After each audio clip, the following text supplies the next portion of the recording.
Thanks for joining us.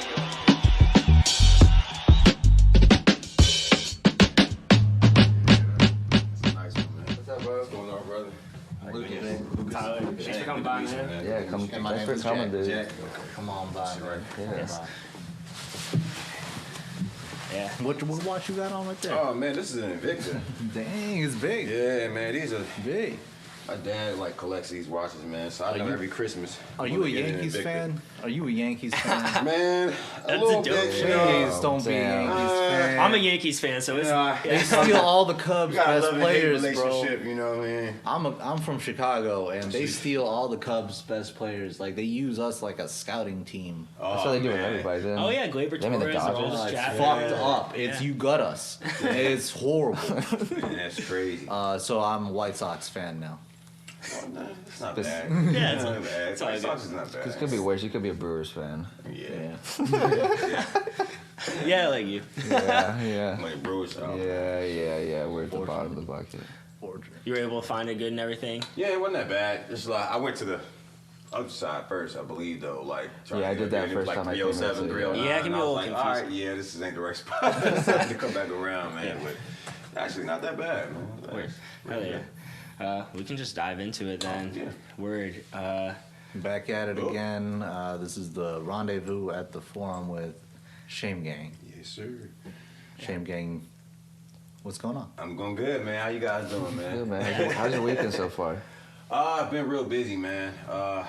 Just gearing up for some new music and new projects that's going to drop like spring and summer and everything like that, man. So just prepping right now, man. Just keeping everything loaded, pretty much like they say. Staying busy, staying sane. Stay busy, stay sane. Recorded a music video yesterday? Yeah, I had to do a video yesterday, and then right after that, man, I had to meet with some people as far as getting like artwork and all this stuff done like that too. So, man, yeah, Do you have I'm like one of the people where I have to keep moving.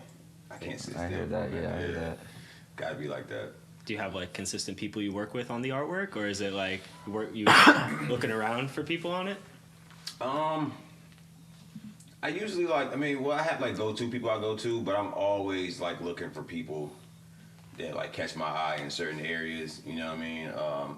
I'm a huge fan of like photography and stuff like that. You know what I'm saying? And imagery. So like anything that catches my eyes like that, I automatically got to be like, all right, you're noted. I got to work with you. You know what I mean? Yeah. So stuff like that, and let's see.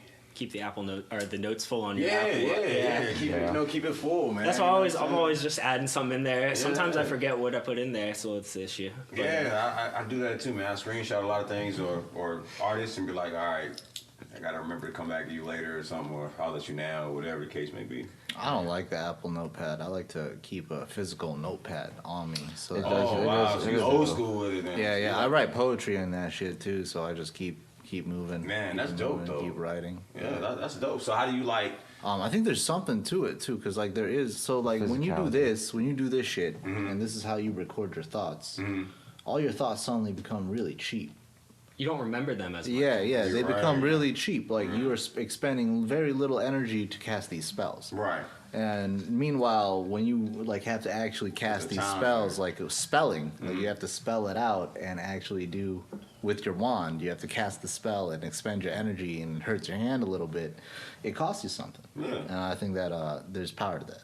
Yeah, I believe that too. I never really looked at it like that though, because that makes a lot of sense. Because I type a lot of shit in my phone and then I forget about it. That's why. Like, damn, I wrote this line. Yeah. Oh, it was cool then. So In is that how you're moment. writing most of your music then, on the phone? Yeah, I write mine on the phone, or what I'll do is I like record like in voice memo or something. It's another app that somebody put me onto like a few years ago called BandLab, and what that does is like it lets you import the like track onto it, and you can record onto it. It's almost like GarageBand almost in a sense. Okay. Damn. And you can do like a mock of a song. Yeah. So that way when I go into the studio, I already know how I'm gonna do it, you know what I'm saying, in a sense. And and me and my engineer been working together for years, so he kinda knows what I want, how I'll bring out certain songs. So I do that, man. But if I ain't have my assistant though, like I'd probably say, I'll forget a lot of things.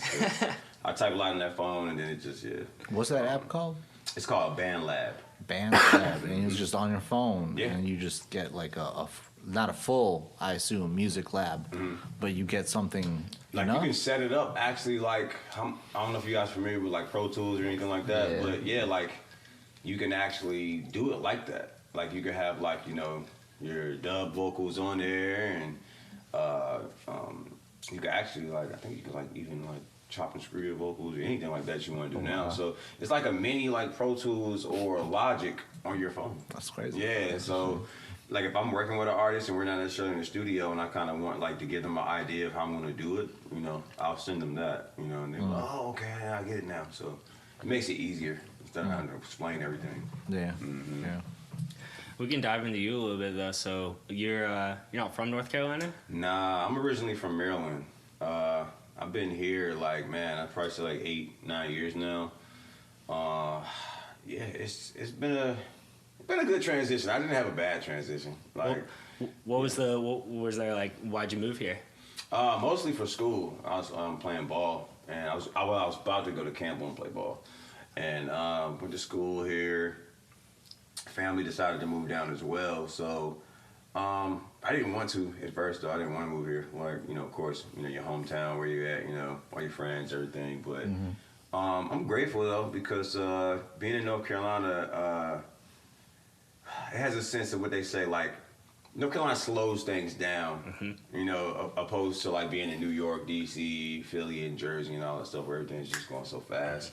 So I think it was good that I came here. I think I matured better by being here. Were you making music before you came, or like as a kid? What kind of music were you like? Who were you listening to? Man, I came up listening to Bone Thugs and Harmony, Outkast, of course Jay-Z, Nas, Tupac was like one of my Tupac and DMX were like my top two ones. I can see that with the intro. yeah. Regionally, you're kind of just like everywhere. You weren't just Southern rap. Yeah, I wasn't really. I wasn't just Southern rap. I was kind of versatile with everything, like with listening to everybody, Scarface, everything like that. So, what really got me onto the South like that was Outkast, though. Like Outkast and Scarface, they really brought me to the South a lot more. But I didn't really. Growing up, though, like I said, I was into other things as a kid. My brother was the one that was a rapper. And, I kind of gravitated to him. You know how one of them little brothers just run around and follow what your brother do? I was one of those. And so when he started getting into rap, that's when I started checking out rap and then started making it my own. Yeah. How what's the age difference? What was the age?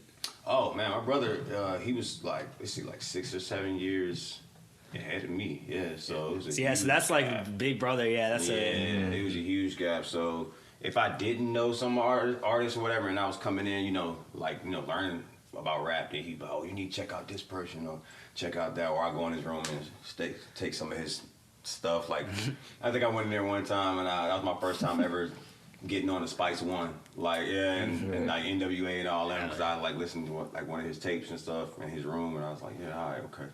This is radical. This is radical, but it's it's dope. Yeah, like I loved it, man.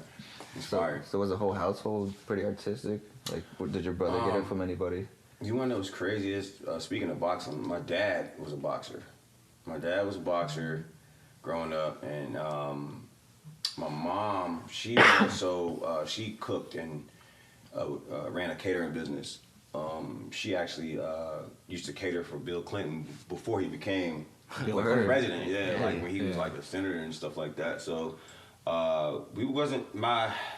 the household wasn't really musically inclined except for me and my brother, but like outside of that, my grandma was a jazz singer, and then my uncle, he played he used to do like play the blues and stuff like that, whatever. So yeah. So. And even like cooking, there's an artistic quality of that. I mean, my dad's a chef, so like it's a labor, but I mean, that's any art. You gotta have really. skill, man. Yeah. I can't cook a lick, bro. So Yeah. I'm gonna tell you that right now. Yeah, there we go. Team takeout. You know? No. I cook. Oh, you cook? I cook every day. Yeah. No, I have a cast iron. I season the cast iron 3 times a week. I take care of it like it's a baby. Wow. I cooked a filet mignon in that literally last Saturday. It was fucking delicious. Jeez, man. Delicious. All right, I need to Quick flex. I need to follow him, and I need to get some pointers, cause Also, you said your dad was a boxer. boxer? Yeah, my dad boxed, man. Did New it teach you anything? New York is a really brutal. cared. Wow. New York is a brutal city to learn boxing. It's And- got one of the most brutal boxing cultures in any city on earth. Yeah. Any There's city like the on golden, earth. isn't the Golden Gloves there? I don't know if it's like No, this there's there Golden or Gloves in any- everywhere. in but I know New everywhere. York has a big boxing culture. Huge boxing Yeah. culture. I It's didn't care brutal. to like really like. I mean, growing up, my dad, of course, taught me how to protect myself and stuff like that. But I didn't really care to learn it like that because at the time he kind of drifted away from it because he loved it, and then at one point something happened and then it just made him hate it. It hurt him. It hurt him. He didn't want to do it no That's more. what happened. And so, but my dad, man, he trained in Brownsville and everything like that. Like he was really good, So, but yeah, like I never really cared to get into it, man. He always told me like if I ever want to, of course. I'm like, yeah, I'll try. I'm like, man, I can fight, but I'm like, I don't need to know. I'm like, we get into all that later, man. You know what I'm saying? But that was definitely a skill. Now as far as like the cooking stuff, man, like I said, my mom is the one that cooks, so when people be like, man, you can't cook, I'd be like, nah, not like that. And they're like, how you live with your mom just off the chain like that? And I'm like, That's because you get to eat. That's like me. Yeah, I grew up. yeah, I was eating. I never had to learn how to I cook. get to eat and I rap. So Yeah. I'm like, hey man, I'll stick to the rapping, y'all stick to what y'all do. Food comes in, word comes Yeah, out. exactly. There we go. You know what I'm saying? Feeding the mind, man. But like with the influences talked about a little bit, I kind of at the beginning of No Safe Haven, your album came out April 25th, 2021. Starts with a song called Changes. Right. Obviously, kind of like Tupac. You mentioned, yeah. but so it kind of for me there's a big like social or personal message as well. Right. I guess if you just want to speak to like what the song, your thoughts on like in making the song and like what it meant to you as to begin your album. Man, Changes, I felt like it symbolized me around that time, man. I was going through the motions, man. My oldest brother had passed around that time. And so I felt like it made me dive into a different realm, like mentality-wise, of how I think and how I choose to say things to people, or things that might trigger me before, it won't trigger me now, stuff like that. So it's kind of like a growing pain. But I would say religion was one of the things. Because I grew up in a church house as well, and then drifting away from it as I got older. And then when my brother passed, it kind of brought me back into that realm in a sense. And so if you listen to that track, like my grandma's at the end of it, she's talking, and my grandma is a pastor as well. So, getting insight from her and everything, man. So that song was just really expressing my truths and how I felt at the time. Like I said, with my brother passing, man, that was a real dark time for me, man. I just felt like I had to do something to talk about it and get it out. Yeah. Because you keep that stuff in, man, It's gonna eat burn you up. Yeah. So the best outlet for me, man, is music and poetry. And so with I wanted to ask about your grandma on the end of the song. Was that a random call she made? Like, was the audio on that? Actually, I recorded her and she didn't know it. That's the best. Yeah, those are the best ones yeah. usually. My cousin, he always wanted to do like a podcast with my grandma before she passed, but she would never want to be recorded. And there was a couple of times where he just recorded her because she's, grandmas have the best stories, the best advice. Yeah, they do, man. They have the most wisdom and they're so wise, man. So like, I just remember we was just talking and it was like an hour conversation, and I was just like, man, I'm just gonna record this whole conversation. And I was like, man, I wish I could put this whole thing on the album because people need to hear this. But I was like, I'm gonna just take certain parts. So I even kept some for like future stuff that's coming out, the stuff that she said too. So it's dope, man. And I like I want to like talk to you a little bit about, because there's a few like of the interludes, or like not interludes necessarily because they're in the songs, but like conversations that you took from like your dad and your mom and stuff. Yeah. I really liked the placement of those. And I guess like the second one that came up was on No Limit, on like not. I wrote it as like not pushing people away, sticking with family in the car. Which I guess like probably was big as you're dealing with. That was real personal for me, man. Because my dad don't care. Like me and my dad have a good relationship. Like me and my dad actually did therapy together, because it wasn't always sweet growing up together. And I got his permission, of course, when I put that out, because I was like, hey, I'm gonna put this on the song, and this is my truth. So I know I was like, I don't want you to feel disrespected or anything like that. And he's like, no, I want people to know this because my dad at the time had a real bad like drinking problem and stuff like that, and he overcame that. So he was like, man, if there's any way I could be of service to anybody in the future by letting them hear this story, then cool, So yeah, it was just a real conversation me and my dad had, man, in the car about that. I'm struggling as a kid and not really feeling like me and him really connected like that. Yeah. But now, we're the best, man. I feel like, if there's anybody that's going through situations like that with a parent, man, like, talk to them, go to therapy, anything, man. Therapy's always good, man. I love it. Yeah. Yeah. Work it out a little, You gotta talk through things. If you just hold it back, it's never gonna, you're just gonna get angry. Yeah. I mean, honestly. But, yeah, it's kind of funny, I guess that transitions to, like, your dad being, like, proud at the end of Chasing M's. Yeah, he was proud. He was proud. Yeah. Which is He's real proud. which is a nice, like, I guess, like, then in the writing thinking about this album, like, with the writing process of it, did you feel like, because obviously in the aftermath of your brother dying, which I'm sorry, and that's terrible. I guess, how did that change the way that you approached writing, approached song making, and like how did that delve into like how that bleed into this album, you think? Well, originally No Safe Haven sounded different, way different. Like I revamped that whole album because I was recording the original No Safe Haven around that time before my brother passed, and then when he passed, I revamped everything. I was like, nah, I don't want to rap about that, what I was going to rap about before. And so I just feel like, man, like it like I said, it was a real dark time for me, dog. And so I needed an outlet. And I always tell people this, man, like, if you're a rapper, you can be the dopest rapper in the world, I feel. But if you don't have the ability to connect with people on some type of level, man, then what do you do it for? If your music don't have no feel, like, it's a little empty. Yeah, it could be empty. You know what I'm saying? It's just like, then you just on the track and you just spitting bars and you just being super lyrical or whatever. That's cool, but I like to make music to where people could say, hey man, when I heard this song, it made me think of this. It made me think about my grandma, or it made me think about a time when I fell in love with this person or whatever. You know what I'm saying? So that's what I focus on now when it comes to songwriting and making music moving forward, like the feel of everything. I remember I got some advice from J. Cole when he told me that. He was just like, yo, like, when you recording your music, he was like, and you're in a session or whatever, and you got like your homies in there or whatever, and he was like, if everybody automatically just looks at you with the dumb face like, man, this is, you know what I'm saying? That feeling, you can't explain it, but it's there. He's like, that's when you know that you got something. He was like, make sure you have the feeling. That brings me to the idea of like epiphany, like this like idea of Archimedes sitting in a bathtub trying to understand what displacement is. So displacement, as we know it now, is when a solid object is in water and it changes the volume of water. No one knew that back then. No one could explain why the water level rose when something solid was inside of it. Yeah. But then Archimedes was sitting in a bathtub one day and he understood it immediately and he exclaimed, Eureka. And my classics professor always told me this story in relation to two Greek words, anagnosis and peripeteia. Anagnosis is the moment of not knowing. And we don't have this realization, we don't have this feeling of knowing something.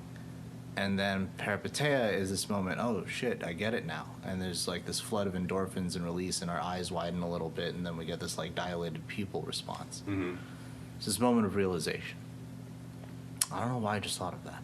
Man, that sounds right though. Like he's like the moment where you can't explain it either too, because it's just like you feel it though. It's a feeling that comes over you, and it's just like, all right, okay, maybe this is what I'm supposed to be doing. Do you remember having a moment like that when you were younger, where you're like, this is when this is what I should be doing. This is like, like something's like you're in the studio and like or like rapping with friends, and right? Like yeah.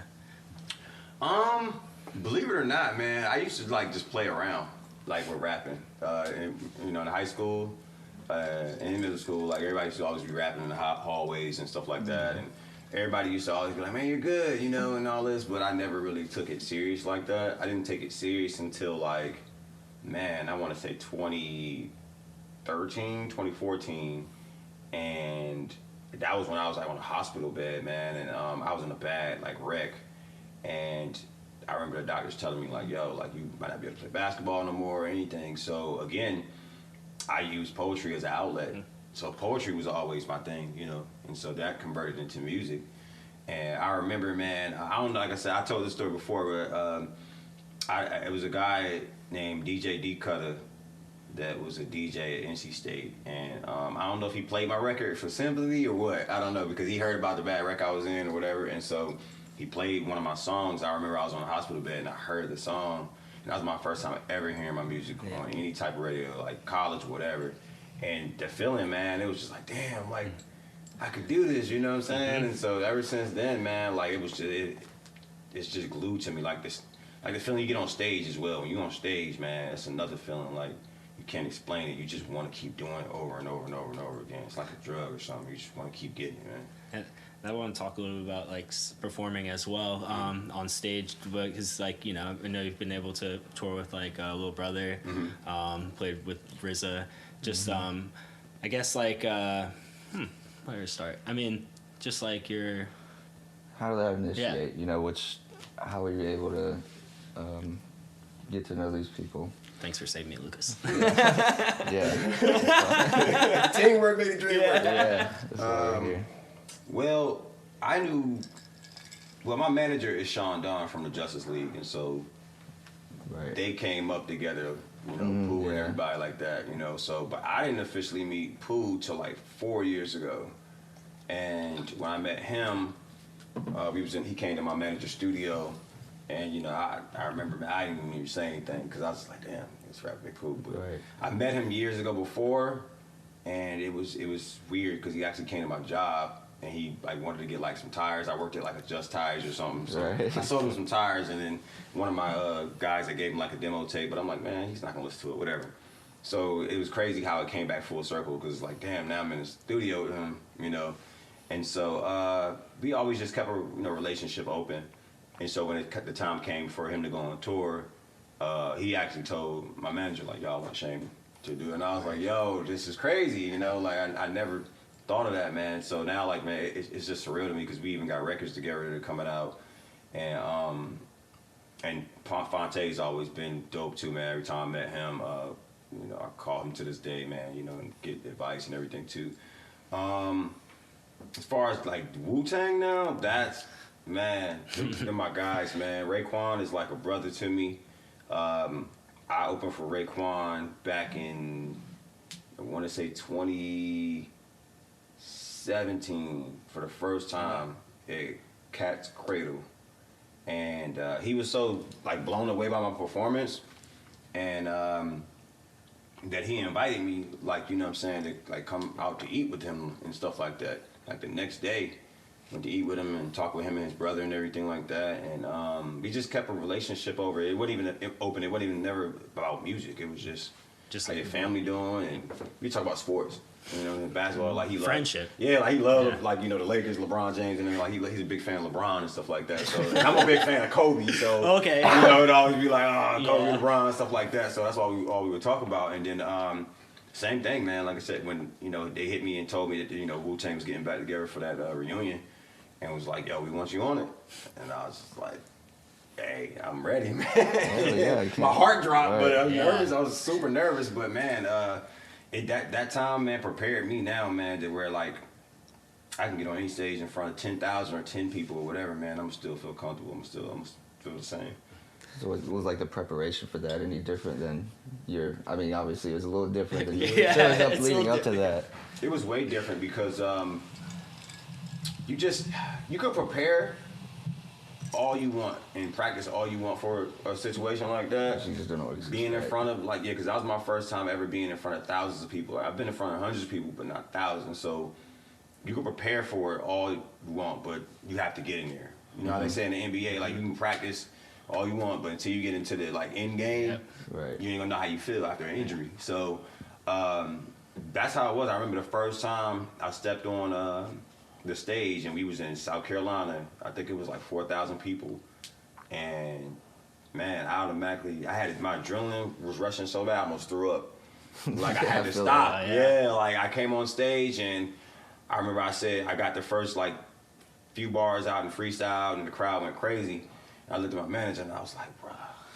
I was like, man, like he was just like, breathe, man. So ever since then it was just like, all right, I got that first one out the way. Then when I got the Raleigh, man, it was dope, man. You probably, I mean, for me, I would think like you probably didn't even know you could feel that intense, like you know, like man, like the realization. Yeah, just hearing all those people make all that noise at one time, man, the room just shake like that, man. That's a feeling you never forget, man. It was surreal. I was like, what the hell, bro? Like, but then I remember like after like getting done, I was like, yeah. Now, if there's anything doubt in my mind that I'm supposed to be doing this, I don't need to have no doubts. Like I'm supposed to be here. Hell yeah. Yeah. The thought ever occurred to you while you were performing that you breathe in everyone else's breath? No, I never thought of that. You serious? Hold on, what? Hold on, what? Did he give me something I never heard of? Like, what? Yo. This guy. I mean, he's got some rank ass breath. Yeah. Hey, man. Hey, it's Dude worth in the back, it. dude It's in the worth back it. eating Funyuns, flaming hot Funyuns. Like, hey, you just go bring on. it in. You go on now. I'm just, that's why I choked up. Like, At least when whole Wu-Tang's up there, they got everybody's, you know? They got 8 You got to people bring a there. handkerchief like in the old days. bro, I swear, man, that's hilarious. That is so funny, man. Man, but yeah, like I said, man, they're my brothers, man. Like they cool. I can always hit them and ask for advice. It's dope to have people like that I can call on to that's in the game and, you know, can give me advice on stuff they've been through. So, you know, so I don't get, you know, sidetracked or reamed in a sense in this business, because it's a cutthroat business, I'll tell you that. Yeah. Yeah. I mean, there's a little bit of talk about that in the album as well. But there's definitely some. I mean, I guess like, yeah. But so one thing I was interested in was the production, because do you produce all the music as well? Nah, I mean, I helped on a few songs, but main production of that album was by a guy named Scorpio. He's out of Texas, and then another buddy of mine named Epic that's out of Jersey, and then I think I had another song up there by a local cat named Jerron. But I just, man, like if there's something that I hear and it catches my sound, because I knew the sound I wanted to stay with in that album, so I was just going back listening, because people send me beats all the time, so I had to just go back to my emails, and it'd be beats that people sent me 5 years ago, and it, like I said, it won't be new, but I might feel it, like, oh man, you know, and if it's not too outdated or anything, I'll use it, you know, so that's all it was on there, man. I just had to just cycle through and figure out like what would fit my sound, because I finally felt like I found the sound I want to stay in now. So you go shopping in your emails? Pretty much, for yeah. beats. Yeah. People send me beats all the time, man. Like almost every day, and I might, you know, I respond. You know, I try to make it, you know, my point to respond to everybody, you know. So, and I'll be like, yeah, man, I'll check it out. And then sometimes I might not get around to it, but when when album time comes or whatever, or project time, instead of just reaching out to new producers, like, hey, I'll go back there first, you know, backtrack and see. Show some love. Yeah, to the backtrack people who and showed see you what I love. got. And I mean, honestly, you might have some gold. You're gonna have some gold you in never there. know. you Yeah, know? or something that you heard back in the day, like something I might have heard that somebody sent me back then. I might not was feeling it then. I might be feeling it now though. Yeah. So you know, you always revisit, man. That's what I do. Yeah, Do you I have think any J. Cole had some lyrics. Do you like artists or producers that you would like to work with? Like if you were to reach out to people? Yeah, man. Since you are pretty well known now, I'm sure. Yeah. Oh, thanks, man. Well, Freddie Gibbs is one. Pusha T is another. Dr. Dre, of course. Kendrick Lamar. I'm huge fans of the Griselda cats, but I actually know them. So Conway's dope. Love him. Yeah. Oh man, Erykah Badu and Sade. Yeah, man. Like, yeah, I like to stay within that realm, man. So it ain't like I always tell people a lot too, man. Like I'm a huge fan of rap, and I'm also a huge fan of like old school R&B. I was gonna say, how are you going that? Were you gonna Yeah. start? Do you like Boyz you II Men? gonna go in like an R&B realm? Yeah, man. Like I love it, man. Like records. I got some records that's it's coming out soon. It's with some singers, some dope singers, man. Like I love tapping into that realm, man. Like they don't make it like that no more. They don't make R&B like you. Do you like Usher at all? I love Usher. All right, so that album where he's admitting that he cheated, that cost him a marriage, and all that. What you think of that It's album? R&B. I thought it was a masterpiece. I thought that was a risky album. I thought it was risky. It was risky, of course, but I think it was one of his most vulnerable moments. And Yeah. if you show people that you're human, man, you make mistakes. You know what I'm saying? So, I think that's the best music, man. Like even listening to like Mary J. Blige. Mary J. Blige, one of her albums was about her divorce. Yeah. What she went through, like abuse and everything. It turned out to be like one of her best albums ever, man. So I think whatever you go through, man, you share that with people, man, and show people that you're just a normal person, just like them. That you can connect them on a different level. Yeah. Lauryn Hill, Miseducation of Lauryn Hill. Love Lauryn right? Hill. Yeah. She always late to everything, but Yeah. but I love Lauryn Hill, man. She's dope. I'm trying to think of who else. A. Marie, fire. Brandy, love Brandy. Man, it's a lot of them, man. You remember Aaliyah? Aaliyah, man. God Damn. rest her soul. Yeah. Dope, Listen to man. D'Angelo. D'Angelo, yeah. Damn, you Big bring because us back, man. you're from Maryland. Yeah. Yeah. Oh, was D'Angelo from Maryland? He's From a- Virginia. Yeah, he's Oh, from around okay. there. But Around the there. Oh, the you- yeah. area. Is there anything in Maryland that you miss eating? Ooh, that's a good question. Man, I say What they eat over there? seafood. They got You good know, crab? seafood, crabs, and Yeah. stuff like Crabs? that. Yeah, seafood is very Maryland is known for crabs. Yeah, but not like that. That'd be terrible, man. But man, yeah, that's the crabs, man. Well, Baltimore is like. What kind of crabs are we talking? So I'm from the Philippines. We have these blue-shelled crabs, but they are hard. North Carolina has soft shell. That's the ones They the hard blue and ones. they're spiky. Yeah, the blue ones. Yeah. That's what we're known for in Baltimore. And they have like tasty brains. Like you open it up, they got the The little orange part. the roe, yeah. The Yeah, orange yeah, part, oh, you yeah. eat that, yeah. You there's wow. roe in there. yeah, there's roe in there. Yeah, I mean we call it roe. But Man, I don't know why I was a probably- kid. They used to tell me to stay away from that. Like, don't eat that. I'm like, Oh, it's high in cholesterol. That's why. oh, probably. Shit'll not. kill you. Yeah. Shit'll Damn. kill you. God, It's so if worth you it. eat too It's much of probably that? worth it though. Yeah, it's so worth it. It's so buttery. It's just Eat butter. too much of anything, it'll kill you. Yeah, Jeez. it's Yeah. true. Too much flaming hot Funyuns will kill you and the performer. Jeez. They also was known for like the big king crab legs up there too. Big king Yeah, crab yeah. legs. Crab legs that you get, the big joints like that big. Is there like a Maryland national dish or something that everyone knows how to make? I wouldn't necessarily say. Is there barbecue up there? Y'all got barbecue? We No, never that's like. too No, that's not. I will Barbecue tell you fire one north. thing that we did have up there that I don't see here in the South for nothing. Man, you could go through a drive-through hut up there, and it's probably nasty. A lot of people don't eat them like that, but you could get like the best chitlins that I swear I've never been like. I will show you a gas station Here they does off of Blunt Street What? that has the best fucking chicken gizzards and livers that you What? got, but not chitlins. No, see that's fire. No, see Yeah. I didn't know that, but yeah, they Soul really food exists here, but yeah, chitlins is Man, always hard to come by. I'm talking about like you go through a drive-through hut and ask for a cup of chitlins, and it will come in like a cup of like almost like the cup of ramen noodles. Oh, that's unsanitary. Yeah, Oh, that's and just dead unsanitary. ass though. And look, man, it would come in that, and they would cook them so good it wouldn't taste like chitlins. Like it would taste like oodles and noodles in a sense because it would have like celery, onions, and vinegar and hot sauce in it and everything. Yeah. Man, Bro, it's good. that man. sounds good. How cheap Yeah. was it? It gotta be cheap, right? I Definitely think easy about to about $5 or $6 for a cup. Oh hell yeah. no, I could eat. Because that's a meal easy. Yeah, not Yeah, bad, man. Now how big is the cup? It's got About the same as about the ramen ramen ones. cups that the ones big. you get. Okay, Yeah. Sit all there and right. drink. Like the styrofoam ones. Yeah, just drink that on a 'Cause- morning, 'cause- honestly. Yeah, because if it's $5 or $6 and I'm getting like a small cup of that stuff, I'll take my $5 or $6. You gonna come back to it, like man. Yeah. That's what I miss out there. There was that, and then of course like the Asian restaurants or Chinese restaurants. They don't. Oh yeah, another thing. They don't have like mumbo sauce down here. No, Y'all know mumbo sauce? You know what mumbo no, sauce? I don't know what that is. No. Yeah, So, okay. yeah. It's a sauce that's very, very Sound gross. popular. Nah, it's very good. It's red, and it's kind of sweet though. And you get it in any Chinese restaurant up there. Like it's very notorious. Like if you go anywhere in D.C. or Maryland and you ask for mumbo sauce, they're gonna know what you're talking about because it's very popular there. We have a Smithfield's red sauce, I wonder if which is a vinegar-based barbecue What are you sauce. talking about barbecue? It's almost like It's here?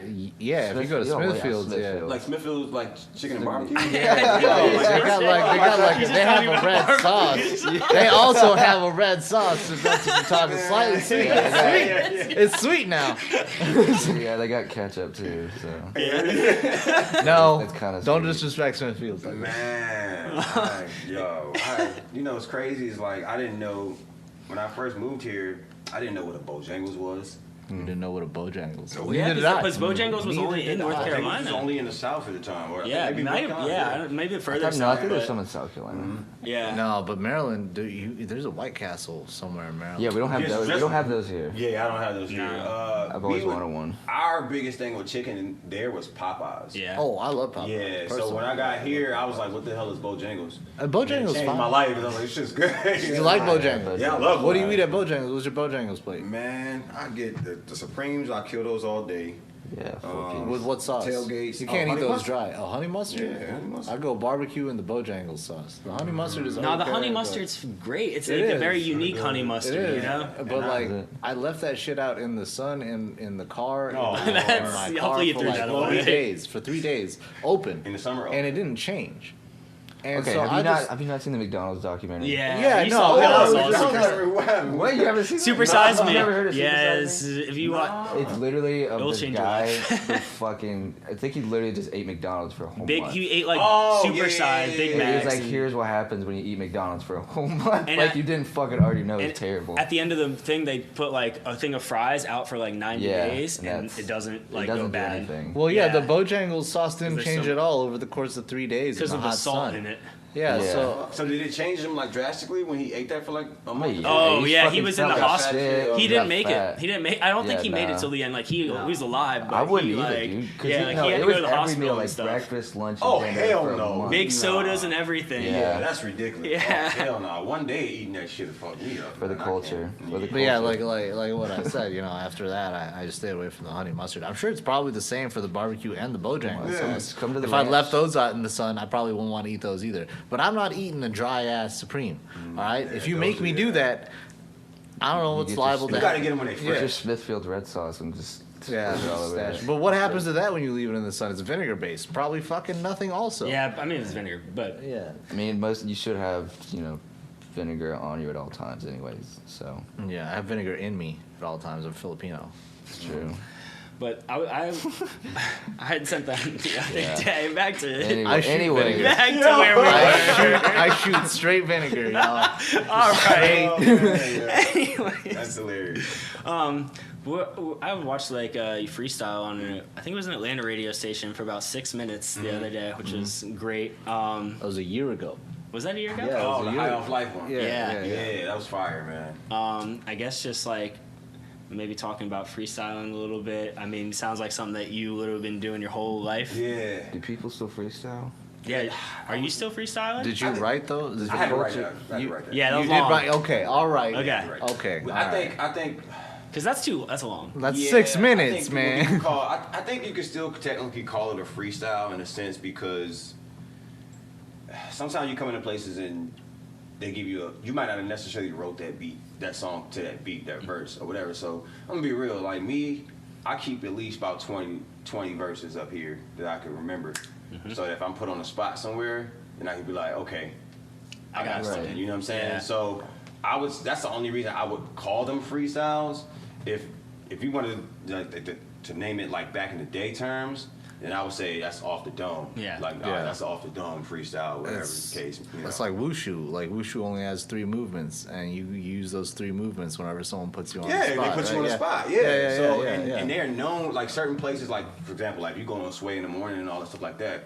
Sway, you don't come in Sway in the morning and say, Right. "Hey, I got a beat Yeah. that I wrote to." No, he's gonna play you some beats, And and you you're gonna hope it pick fits. which ones you want, and you better have your stuff together. You know what I'm saying? So that's how they go. So when I did that freestyle, dude kind of told me like, "Hey, man," he was like, the last person that was here went 5 minutes and it went crazy. So I was like, all right, well, I'm gonna go 7 minutes, And so he was like, all right. So man, I came in there and just worked it out. It was wild though too because I actually before that freestyle I had to do a cipher with like Mickey Fax P to the third, and Nestle. And P to the third and Nestle, they're like huge URL battle rappers. Mm-hmm. So he didn't even tell me that I was going to be in that cipher. He kind of just sprung it on me like, hey man, you on the way to Atlanta? And I'm like, yeah. He's like, yo, it's a cipher with Mickey Fax and them. Somebody, like one of the rappers dropped out. Can you do it? And I was like, damn, like I would have loved to write something for this, you know. But I was like, but I got something, you know, in the chamber for them, you know, whatever. So, but it was dope. So I had to do that and then do the freestyle. It was crazy. Once those movements make it out into circulation, once everyone's seen those movements and heard them, do you have to then delete them, dump out the box, and then reload the chamber, or what happens? As far as then? like those freestyles. Those freestyles, it's out there now. Well, I don't like to do, for example, like I don't like to repeat my freestyle. So if you heard it. Me do it one place, I'm not gonna do it in another place, you know. Or if I do use it from a song that I did or something, that song probably won't never come out. You know, I'll just use it from there. Just you burn know? that song. It used to always piss me off back in the day when I would like hear Lloyd Banks and all them and Fabulous on these joints promote their album and they be killing it, and then I would hear the album and I'm like, yo, he said that on verse. God damn it. Yeah, and I'm like, man, I don't want to hear this shit now. You know what I'm saying? So I always looked at it from a consumer standpoint of that, and I was like, nah, I don't want to do that. Like, nah, I'm gonna have something. Even if it's not as good as that or whatever, I'm gonna have something. You can't say I recycle my bars. Never, ever. Yeah. Go green, you know. Yeah, exactly. Nah, you wasteful. Waste it. You waste them. Throw them away. Nah, I mean, but Kanye West has done the same thing. I mean, if you look at his Def Jam poetry, his Def Jam poetry, a lot of it is also used in verses from, graduation. Yeah. Yeah. Man, I can't do that, man. Like, he does it. Like I said, G when he used to do it back in the day heavy. One of my good friends is a rapper now. I can't name him. He did it, and I said something to him about it. And I was like, bro, like, you literally went on 3 different freestyles. But hold up. Okay, I take that back, because he actually told me he did that on purpose. And he was like, he was like, it's supposed to have been a troll. He's like, I was trolling people. No, that's how they play. He says he was playing. That's what he said. That's what he says. But he went on one station, like, Monday, did an interview, did a freestyle, then went on another one like Wednesday, did the same freestyle, but a different beats now, of course. And then like the next week did the same thing, and then I remember they all came out, and I was like, bro, this it was crazy because he's such a like known rapper too, so that his fans didn't care though. Like they was like you. They all heard it though. Yeah, you all heard it. And I was looking in the comment section on each YouTube on each video, and everybody, man, he fucking killed it, man. I'm like, yo, this is fucking hilarious, man. And he was like, yo, I told you. I'm like, yeah, These all right, motherfuckers are goldfish out here. Forgetting that he already said this shit. Yeah, I'm like, man, you already fucking said this shit, bro. But they, okay, well, it's the way you gotta say it. You gotta emphasize on this word. Nah, bro, you still said it the same way. I got the transcripts right it's here. The same freestyle, bro. It's hilarious. Do you have something particular right now? So yeah, like coming back a little bit, you said you used to be a baller, and was that like the initial passion before rapping? Yeah, basketball is my thing, man. So how was that transition going from basketball to rap? Was it tough? Was it like forceful? I don't think it was tough. I mean, from a general standpoint, because I mean, if you look at it nowadays, most rappers want to be basketball players. Vice versa. Most basketball players want to be rappers. You know, or artists some always try want to be do both. athletes. Athletes always want to be artists. artists. Tyrone Woodley tried to be a rapper. He had a song that did not age well called "I'd beat your ass." Didn't Juju Smith-Schuster? Somebody did. What's the other guy? I thought Amani Shumpert did too. Yeah, what's the guy from Charlotte that got in trouble with the basketball team? He was a rapper too, right? Yeah, I can't remember his name though. I know what you're talking about. Yeah, he used to be like a high flyer. He's dumb. I thought he was crazy. Did he go to UNC? I think he did. Yeah, I know you're talking about though. Yeah, but he's a rapper, and he was actually doing pretty good. Like his Damian Lillard. Oh yeah, Damian Damian Lillard. You know what I'm saying? He's So nice. I'm not gonna lie. Yeah, I don't think that the transition was like hard on that standpoint, but to what I went through, it was kind of hard because your whole life, I kind of trained to be a basketball player. That's what I did. AAU, everything like that. So and then to just have that snatched away like that, not be able to do it. I mean, I can still ball to this day, but not to the full capabilities of what I wanted to be and what I was projected to be. What happened? Yeah. I got hit by a truck. Oh, shit. Yeah, man. Did you get a payout? Oh, yeah. Oh, It wasn't like what you would think it would have been. Damn. They hit you with the fucking truck? Yeah, man. Yeah. Like, a city truck? Nah, it was actually a Ford Explorer. Oh, my God. Yeah, It was your boss's truck. It was a customer's truck, which is crazy. I'll tell you a story. Like, so how, what happened was, it was my first year at, Campbell, was supposed to be at Campbell. And, they kind of tell you you're not supposed to have a job. You know what I mean? So yes, you can like work on school campus and stuff like right. that. But no, so actually my first year I was redshirted because they was like, yo, we wanted to like get your stamina up more and, put some more mass on you and everything like that for the first year. So I was like, okay, cool. But at the time, my girlfriend, she had got pregnant. So I was like, man, I got to do something. You know what I mean? Like, as far as, like, trying to, get some money or something, man. I'm tired of asking my parents and everything like that. And so I started working for this, like, shop, man. And I was working there for about a good year. And I remember I was, actually training the boss's son. Yeah. Oh, he never worked on cars a day in his life, nothing. He was like, yo, you're going to shadow him and everything like that. That's what he told him, And so... it was a rainy day, and he was coming in on like a ramp, and so I remember I was like having to move like some stuff out the way so he could like come in clearly, and he just hydroplaned out of nowhere. I don't know how you hydroplane, going up a ramp maybe, I don't know. It was wet, tires or whatever, and just shot right into me. And I remember the customer kind of came outside. Like, everybody was in shock, but then the customer kind of came outside and was like, "Yeah, I want my truck right now." Like, yeah, because it was bad. And so, man, I thought I was paralyzed because I couldn't feel anything. I remember not being able to feel nothing for like the first maybe 5 minutes and just laying on the ground, and they was like, yo, just don't move. And then when the ambulance came to like pick me up, that's when I felt everything. It was bad. And then they put me in the stretcher, shot me with something, and I didn't feel shit no more. Like I was actually texting on the phone, like texting my mom, like what happened while I'm on the way to the hospital and everything. So in all, man, I had like 9 surgeries, and then it was like 2 years to fully heal from everything. Jeez. And so I remember, like I said, I got penalized, which is fucking wild because I'm like, yo, I'm on a hospital bed and you guys are going to send me a letter saying I'm penalized and my basketball scholarship's gone because I fucking violated it by working. Holy shit. Yeah, so which is fucking suck. Which is so fucked too now, like 5 years, or now, fucking kids are you get money. You get money and shit, what I'm saying? It sucked, man. So, but I was like, hey, man, I knew the rules and I knew the risk, so I couldn't be mad at myself. But yeah, I mean, it brought me to this point, in the rap, fact man. that it was the boss's son too. Yeah, that's the worst. I would have sued the balls off that company. But he was a kid, bro. Like I can't front. Like he was only like 17. Still would have sued. Yeah, he sued. Yeah, of course. But I remember he came to see me in the hospital. Man, he couldn't even look me in my face, bro. Like he was fucked up, very bad, man. You know what I'm saying? So even though I know people felt bad for me, I kind of felt bad for him too. Cause mentally, I don't know what the fuck was going on. It's gotta be traumatic on him too. You almost killed somebody. You know what I'm saying? And didn't happen to live with that.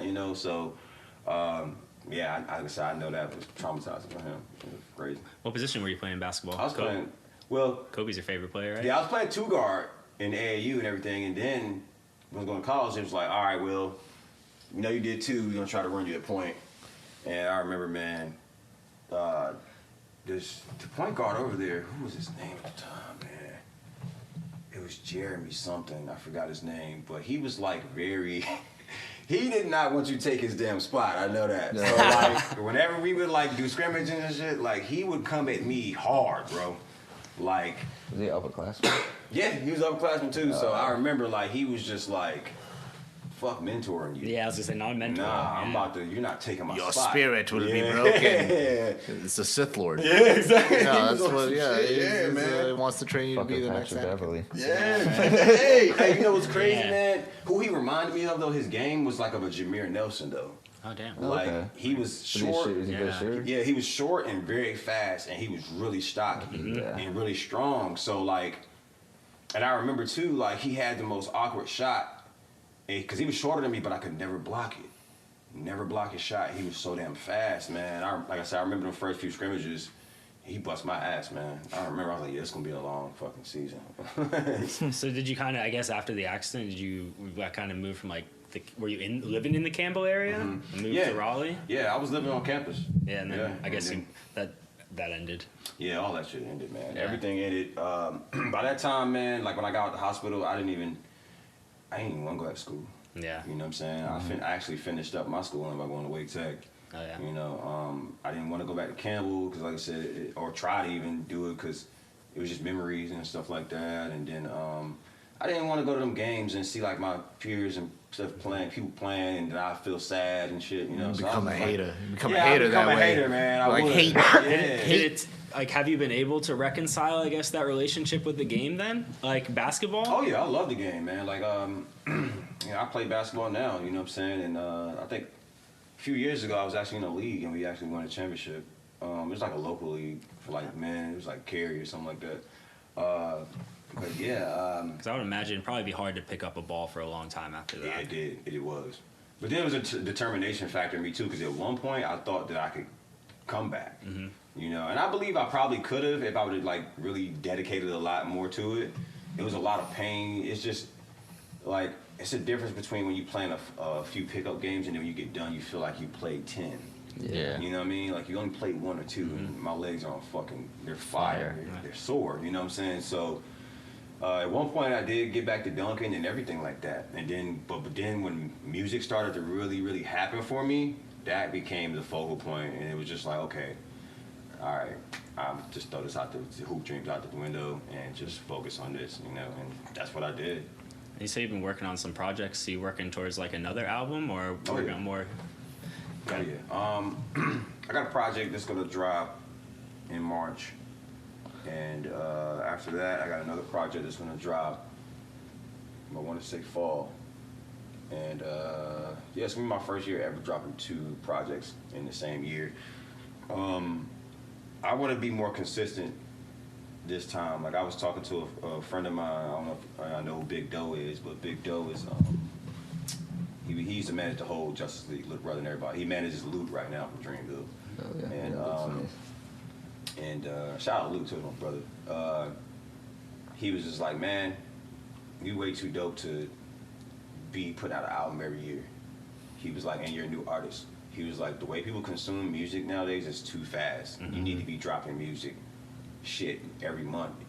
He was like, bro, because that's the only way to keep the attention. To keep the attention on you. Yeah. So I have I be having doubts about that too, because like I said, I'll talk to Luke and I'll talk to other people that's, you know, in the industry, and Luke, he's different. Like him, he'll make people wait.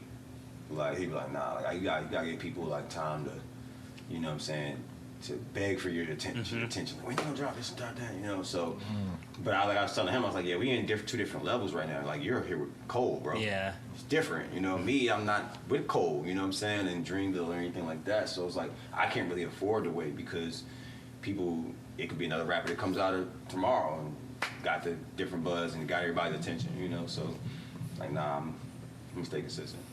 Yeah. I mean, there's a limit, right? I mean, Frank Ocean releases Channel Orange, waits 3 years, and drops Blonde. Yeah. And diehard fans love Blonde, but the ones that had already turned their faces away turn their faces away. So you either make new fans or you keep old ones. Yeah. And it was a company says, man, that company that I worked for, I won't say. It's easier to keep an existing company. It's actually 4 times cheaper to keep an existing company than to go out and try to get a new one. It's that hard to get people to turn their faces towards you. I believe it. If you have that attention already, it's probably cheaper to keep it. Yeah, I believe it. Like I think one of the main things as an artist is to try to build a core fan base. When you build a fan base that's gonna stick with you through whatever. It's like building a cult, right? Yeah, yeah. Building a little cult. Once you build Manson. that, Yeah, we just talking about how he liked Manson's music. For real though. He makes good music. Like once you build that, man, you won't even need necessarily a record label or anything like that, because that's all record labels want. I mean, record labels are labeled lazy nowadays. They want you to do all the work, and then they'll come along and say, hey, we think we can help you and do this. You know what I'm saying? And really, it's like, okay, they see a dollar sign on your forehead, you know, Yeah. at this point, because they see what you brought to the table, you know. So, And a lot of people we've talked to have kind of been like, honestly, the record label will help you on the front end, but then how long are you paying them back on the back end? you might be locked into for years on double albums, triple albums, or whatever the case may be. So that's why I'm like, man, I'm really not pro label, man. I mean, if something came along and it's like, you know, mind blowing, then maybe, you know, I would more so take a partnership, you know, stay independent. Or if I was to get with a quote unquote situation like a Dreamville or Dre or even like a Ninth Wonder or anything like that, because those people have more power to dictate what goes on in the label, and I don't see them necessarily out to fuck people in a sense. Yeah. You know, yeah. So I would rather get with something like that than opposed to like a Def Jam or somebody like that, where you walk into a place and you don't really know anybody. It feels like with those it's more of there's a real more relationship there, and you know, that's like, I mean, if there's no relationship in the music industry, they'll just discard you. Yeah, I mean, that's all. 90% of this game is relationships, and who can do this and who can do that for you. I mean, yeah, it does take money too. Don't get me wrong. Yeah, it takes a lot of money. That's one thing I learned 2 years ago, like how much you got to invest in yourself, especially when you're independent. But yeah, man, I've got like from the previous stories I told y'all, you know, with Raekwon and everybody like that, man, I just had good relationships with them, and then it opened other doors. You know, so that's the best advice I can give any artist: is build relationships. Don't try not to burn bridges. Do you guys have? Yeah, you said like a little while ago about how consumers consume things really fast now. And we kind of talked to most artists about this, especially musicians, about this nowadays, about how things seem to be very heavily stream oriented and not, well, no, the other way around. It would be more not stream oriented, because that's not where the money comes from. So like, how would you feel like, you know, catering to your consumers back to like in the Apple Music, buying like $1 a song days, as opposed to now where it's streams seem to be almost everything? Yeah. That's a good question. I actually like the way things are now, in a sense, because it's so easier to get things out to people. You know, accessibility. It's so accessible. Shit, like you could drop a song and become viral tomorrow. You know, right? And then people streaming shit everywhere. Less barriers. Yeah. Now I will say that I believe that what they give artists for streams is bogus. I believe Spotify, we have a lot of Spotify haters. That's fucking ridiculous. You know what I'm saying? I believe they should give more money on that. But I actually like it, man. I'm gonna be real. You save so much money not having to print up physical CDs, man. Yeah. Like, you know what I mean? That's true. I mean, I got a few buddies that still do they do vinyls and stuff like that, but even then, still, like, vinyls are expensive. Yeah. Don't knock the CD hustle. Yeah. I bought Chance the Rapper's Acid Rap out of the trunk of one of his homies in Chicago. Wow. So he has his friends selling CDs. He's probably selling CDs somewhere too. Wow. So don't knock the hustle, man. I don't love that necessarily shit. knock it. That's a That was feel, Acid bro. Rap. That's funny though, because Chance. Acid Rap came out like years ago. But Chance, I was gonna say, what year was that? And time. Chance 2008. talked a lot on about on Coloring Book about not selling his music. We don't know what happened to Chance the Rapper. Not gonna. He's Chance has been gone for. yeah, he's been gone for a minute, but he did talk a little bit about how he never has sold his music. He did sell his music. So I guess Because is it technically maybe it's mixtape? because it's all mixtapes technically. So I guess like if he's selling it out of his back of his car, that doesn't count. No, it's He's that's indirectly not making really money, but- selling music. I think he's talking about he never sold his masters. Like he owns all of his You know, music. sold his catalog. I mean, Okay, he's definitely not fair. the only person who died though. Yeah. Shout out to De La Soul, by the way, for them just getting their They just got catalog. their masters in there. Yeah, they're supposed to get all their stuff released in Nah, March. that's fire. Word. Yeah, That is it's fire. like great. Who were they for- battling with? What was the? Do you know? It was Tommy Boy. Okay. Wow. Tommy Boy, yeah, I don't remember the deal, but I mean, yeah, if you go on Apple right now, you're not gonna find any of this stuff or any. They took it all down. It's never been up. Whoa. Because all they had were just physicals back then, and then once streaming came, like they don't have anything out. That's why, yeah, you really can't find anything. That's crazy. But yeah, in March, they got all their shit back. So It's a cutthroat game, man. yeah, Damn. yeah, you all know, how old De La Soul is, man. Yeah, I think Little Brother had just got something back like the year before last, because the listening was never. Yeah, I heard something. They had some shit with that. With ABD, that was not. it was never on streaming platforms until recently. Yeah, like they had just got something on that. So like, man, it's ridiculous, bro. Yeah, that was before Ninth was president. Do you guys have more questions? Main thing I would say is like if you want to shout anything out, shout anybody. Any upcoming things, Upcoming shows. Upcoming shows, yeah. Plug anything. Anything at all, man. Yeah. All right. Well, album release party is March 10th. I haven't really officially announced it yet, but you guys. Here we go. Yeah. Yeah. Matter of fact, I love to have you guys there. I'll get you guys emails. Absolutely. That'd be dope. And then, secondly, can I say anything about this show? I gotta wait. But you guys will be one of the first to know for it. It's going to be in April, though. Okay.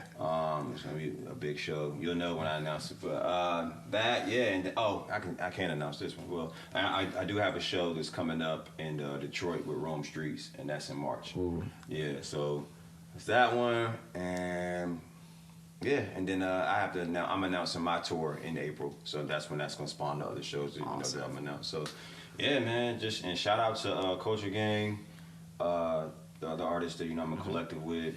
Shout out with them. Other than that, man, I'm looking forward to putting out this new music and new project, man. Hell yeah. Keep us tapped in on the dates. Definitely come for the release party. Dude. And Definitely. That'll be good. I will be there. Definitely, man. I'm gonna get you guys emails and because I think they go out. Matter of fact, it's crazy that we came today, so she'll send them out next week for you guys. Word. And then only other thing is we